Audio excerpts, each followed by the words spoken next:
अ, हड़प्पा सभ्यता के बारे में आज हम जानेंगे। ईंट, मनके तथा अस्थियाँ, हड़प्पा सभ्यता, हड़प्पाई सभ्यता, हड़प्पाई मुहर, संभवतः आप ये देख भी रहे हैं, संभवतः हड़प्पा अथवा सिंधु घाटी सभ्यता की सबसे विशिष्ट वस्तु पूरा वस्तु है, सेल खड़ी नामक पत्थर से बनाई गई। इन मुहरों पर सामान्य रूप से जानवरों के चित्र तथा एक ऐसी लिपि के चिन्ह उत्कीर्ण हैं जिन्हें अभी तक पढ़ा नहीं जा सका है। फिर भी हमें इस क्षेत्र में उस समय बसे लोगों के जीवन के विषय में तथा उनके द्वारा पीछे छोड़ी गई वस्तुओं जैसे उनके आवास, मृदभाणु, आभूषण, औजार तथा मुहरों एक दूसरे से पुरातात्विक साक्ष्यों के माध्यम से बहुत ही जानकारी मिलती है। अब हम देखेंगे कि हड़प्पा सभ्यता के विषय में क्या और कैसे जानते हैं। हम यहाँ अन्वेषण करेंगे पुरातात्विक साक्ष्यों की व्याख्या कैसे की जाती है और उन व्याख्याओं पर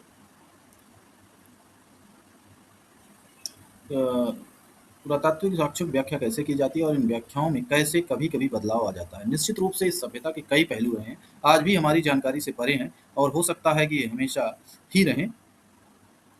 वहीं पर आप देखेंगे हड़प्पाई मुहर आपको प्राप्त हुई है। सिंधु घाटी सभ्यता को हड़प्पा संस्कृत भी कहा जाता है, यानी पारिभाषिक शब्द, स्थान और काल के रूप में आप देखेंगे।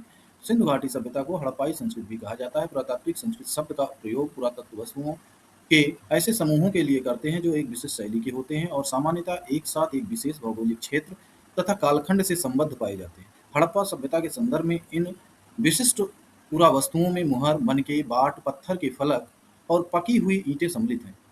वे वस्तुएं अफगानिस्तान, जम्मू, बलूचिस्तान, पाकिस्तान और गुजरात जैसे क्षेत्रों से मिली हैं, जो एक दूसरे से लंबी दूरी पर स्थित है।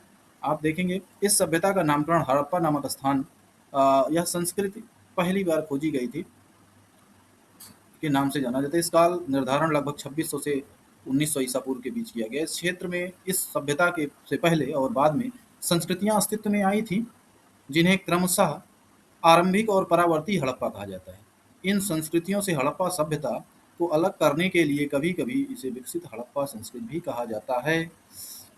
यहाँ पर आप देखेंगे मनके हैं, बाट हैं, फलक हैं, ये सारी चीज़ें आपको प्राप्त हो रही हैं। वहीं अब दूसरे में देखेंगे ये मानचित्र आप देखिए भारतीय इतिहास के कुछ विषय में आप देखेंगे झेलम, चेनाब, रावी, ये है। आप यहाँ पे देखेंगे ये मोहनजोदड़ो, सिंध, सतलज, हड़प्पा, हड़प्पा रावी नदी के किनारे है। मोहनजोदड़ो सिंध में है। कोट दीजिए मोहनजोदड़ो सिंध नदी के बीच, चौहदड़ो, आलवारी, धौलावीरा, गंवेरी वाला और कालीबंगन, बनावली, राखीगढ़ी, मिठाल, मांडा, साबरमती, नागेश्वर, रंगपुर, लोथल, नंदा, धौलावीरा। वहीं पर आप देखिए इसका आरंभ जो काल रहा है। इस क्षेत्र में विकसित हड़प्पा से पहले भी कई संस्कृतियां अस्तित्व में थी। ये संस्कृतियां अपने विशिष्ट मृदभाण शैली से संबद्ध थी तथा इनके संदर्भ में हमें कृषि, पशुपालन तथा कुछ शिल्पकारी के साक्ष्य भी मिलते हैं। बस्तियां आमतौर पर छोटी होती थी और इनमें बड़े आकार की रचनाएं लगभग ना के बराबर थी। कुछ स्थलों पर बड़े पैमाने पर इलाकों में जलाए जाने वाले संकेत मिले। कुछ अन्य स्थलों में त्याग दिए जाने का ऐसा प्रतीत होता है और आरंभिक हड़प्पा और हड़प्पा सभ्यता के बीच इस क्रम को भंग था। अब निर्वाह आप देख लीजिए, जो निर्वाह के इनके तरीके रहे हैं वो मानचित्र में अभी आपने देखा। दोनों मानचित्र अभी आपने एक देखा, दूसरा भी देखेंगे। देखा होगा कि विकसित हड़प्पा संस्कृति के कुछ ऐसे स्थानों पर पनपी जहां पहले आरंभिक हड़प्पा संस्कृतियां अस्तित्व में थी। इन संस्कृतियों में कई तत्व जिन्हें निर्वाह के तरीके शामिल हैं समान थे। हड़प्पा सभ्यता के निवासी कई प्रकार के पेड़ पौधों से प्राप्त उत्पाद और जानवरों जिसमें मछली भी शामिल से प्राप्त भोजन करते थे। जले अनाज के दानों और बीजों की खोज से पुरातात्विक आहार संबंधी आदतों के विषय में जानकारी प्राप्त करने में सफल हो पाए। इनका अध्ययन पूरा वनस्पतिज्ञ करते हैं, यानी जो वनस्पतियों का अध्ययन करते हैं, पुरानी वनस्पतियों को उन्हें पूरा वनस्पतिज्ञ कहते हैं, जो प्राचीन वनस्पति के अध्ययन के लिए किया जाता है। अब आप यहाँ पे देखिए आरंभिक तथा विकसित हड़प्पा सभ्यता सिंध और चोलिस्तान, जिसे थार रेगिस्तान से लगा हुआ पाकिस्तान का रेगिस्तानी क्षेत्र है। थार रेगिस्तान जो कि पाकिस्तान में लगा हुआ पाकिस्तान का रेगिस्तानी क्षेत्र है, में बस्तियों की संख्या के संदर्भ में जो आंकड़े दिए गए थे, आप देखिए बस्तियों कुल संख्या जिसे चोलिस्तान भी कहा जाता है। सिंध में 106 और चोलिस्तान में 239। आरंभिक हड़प्पा स्थल में 52 और 37 चोलिस्तान में। विकसित हड़प्पा स्थल में 65 और 136 चोलिस्तान में। नए स्थलों पर विकसित हड़प्पा बस्तियां 143 मिली, वहीं चोलिस्तान में 132। त्याग दिए गए आरंभिक हड़प्पा स्थल 129 और 33। 129 तो यहाँ पे मिले हैं सिंध में और चोलिस्तान में 33 हड़प्पा संस्कृति मिली है। अब देखें ईंट, मनके के अस्थियां, ईंट, मनके तथा अस्थियां वनस्पतियों के जो विशेषज्ञ होते थे। हड़प्पा स्थलों से मिले अनाज के दानों में गेहूं, जौ, दाल, सफेद चना तथा तिल शामिल है। बाजरे के दाने गुजरात के स्थलों से प्राप्त हुए थे। चावल के दाने अपेक्षाकृत कम पाए गए। हड़प्पा स्थलों से मिली जानवरों की हड्डियां एवं मवेशियां, भेड़, बकरी, भैंस तथा सूअर की हड्डियां शामिल हैं। पूरा प्राणी विज्ञानियों अथवा जीव पुरातत्वविद द्वारा किए गए अध्ययनों से संकेत मिलता है कि ये सभी जानवर पालतू थे। जंगली प्रजातियों जैसे बारह, सुअर, हिरण, घड़ियाल की हड्डियां भी शामिल रही हैं। हम यह नहीं जान पाए कि हड़प्पा निवासी स्वयं इन जानवरों का शिकार करते थे अथवा अन्य आखेटक समुदायों से इनका मांस प्राप्त करते थे। मछली तथा पक्षियों की हड्डियां भी शामिल थी। आप इस मैप में देखिए, अ, दम्बसादात, सिंध, सिसवल और कोट दीजिए, ये आपको सिंध नदी के पास दिखेंगे, और ये आमेरी जो कि ये अरब सागर है।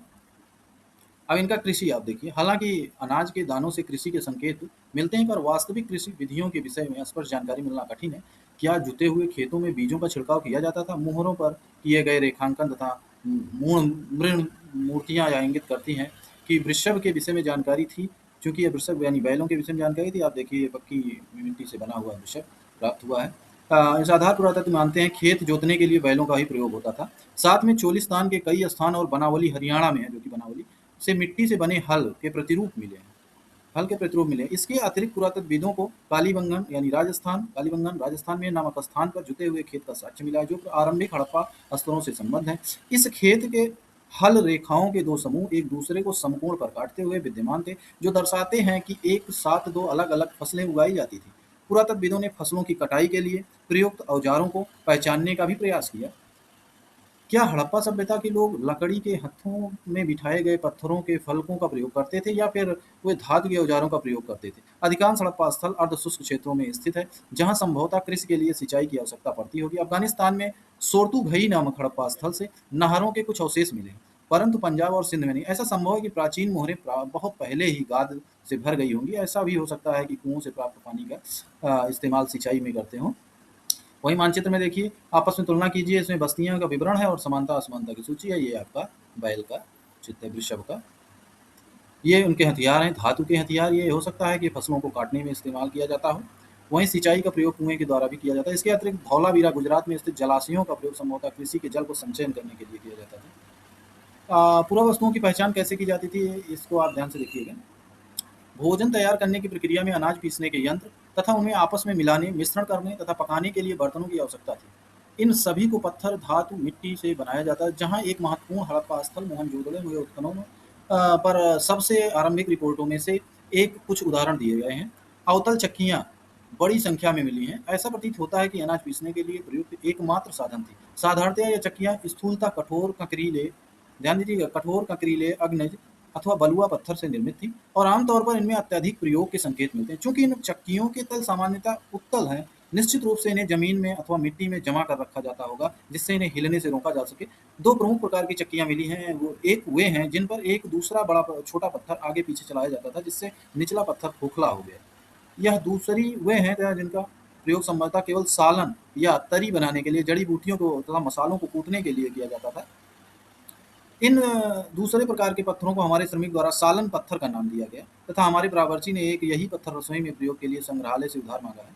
Ernest Mackay, further excavation at Mohenjodaro 1937। आप देखेंगे 1937। यहाँ पर ये अवतल चक्की है, ये बड़ा सा छोटा टुकड़ा है, और इस तरीके से ये इनका पानी संचयन करने के लिए इन्होंने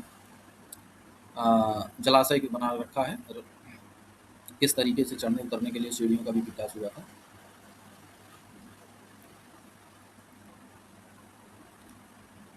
ईंट एवं मनके, इसको हम कल देखेंगे। आज के लिए इतना ही, और आप इसको सब्सक्राइब करिए अगर अच्छा लगा है तो।